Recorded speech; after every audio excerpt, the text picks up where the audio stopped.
श्री राम जी का अत्रि ऋषि और माता अनुसूया के आश्रम में आगमन। चित्रकूट से जब श्री राम, सीता और लक्ष्मण आगे बढ़े, तब उनका मार्ग वन की शीतल छाया और पक्षियों के मधुर स्वर से गूंज रहा था। सूर्य पश्चिम की ओर ढलने को था और उस सुनहरी आभा में श्री राम का रूप और भी तेजस्वी प्रतीत हो रहा था। वन के बीच बीच में जहाँ ऋषियों के आश्रम थे, वहां से वेद मंत्रों की गूंज उठ रही थी। वन की उस पावन भूमि पर चलते हुए श्री राम जी बोले, भ्राता लक्ष्मण, ये वन कितना रमणीय है। कहते हैं यही महान तपस्वी अत्रि ऋषि और उनकी पतिव्रता भार्या माता अनुसूया निवास करती हैं। उनका दर्शन करना ही हमारे जीवन का सौभाग्य होगा। लक्ष्मण जी और सीता जी ने सहमति में मस्तक झुकाया और तीनों उस दिशा में चल पड़े। अत्रि ऋषि के आश्रम का दर्शन। अत्रि ऋषि का आश्रम वन के मध्य एक विशाल वटवृक्ष के समीप स्थित था। वहां शांत वातावरण में अग्निहोत्र की सुगंध फैली हुई थी और मुनियों के स्वर में राम राम का जप गूंज रहा था। जब श्री राम वहां पहुंचे तो अत्रि ऋषि ने उन्हें दूर से ही पहचान लिया। तपस्वी ऋषि ने खड़े होकर उनका स्वागत किया और कहा, आइए प्रभु, आप तो स्वयं धर्म की मूर्ति हैं। आपके चरणों से ये वन धन्य हो गया। श्री राम ने नम्रता से प्रणाम किया। भगवन, हम आपसे आशीर्वाद लेने और माता अनुसूया के चरणों में नमन करने आए हैं। अत्रि ऋषि ने मुस्कुराकर कहा, वत्स, माता तुम्हारी प्रतीक्षा कर रही हैं। वो तुम्हारे आगमन की अनुभूति कर चुकी हैं। माता अनुसूया की पतिव्रता महिमा। आश्रम के भीतर जब श्री राम, सीता और लक्ष्मण प्रवेश किए तो वहां माता अनुसूया की तेजस्वी आभा से संपूर्ण कुटी प्रकाशमान थी।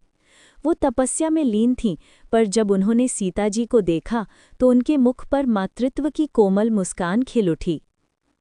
आओ पुत्री सीता, तुम्हारा स्वागत है। मुझे ज्ञात है तुम अपने स्वामी के साथ वन में धर्म पालन हेतु आई हो। तुम्हारा ये त्याग समस्त स्त्रियों के लिए आदर्श है। सीता जी ने उनके चरणों ने झुककर कहा, माते, आपका दर्शन मेरे जीवन का परम धन है। अनुसूया का उपदेश और वरदान। माता अनुसूया ने स्नेहपूर्वक सीता जी को अपने समीप बिठाया और कहा, पुत्री, स्त्री का सबसे बड़ा आभूषण उसका पतिव्रत धर्म है। वो अपने पति में ही भगवान का दर्शन करे, उसी में सुख, उसी में संसार माने।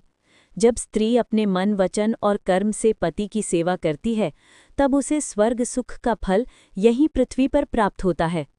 फिर माता ने अपनी तपस्या से प्राप्त दिव्य वस्त्र और आभूषण सीता जी को अर्पित करते हुए कहा, इन दिव्य वस्त्रों से तुम्हारा रूप कभी क्षीण नहीं होगा, चाहे कितनी भी कठिनाई आ जाए। सीता जी ने आंसुओं से भीगे नेत्रों से कहा, माते, आपके आशीर्वाद से मेरा जीवन धन्य हो गया। मैं आपके उपदेशों का पालन करूंगी। इसके पश्चात श्री राम और लक्ष्मण ने भी माता अनुसूया और अत्रि ऋषि के चरणों में प्रणाम किया। ऋषि ने कहा, राम, तुम्हारा ये वनवास यशस्वी होगा।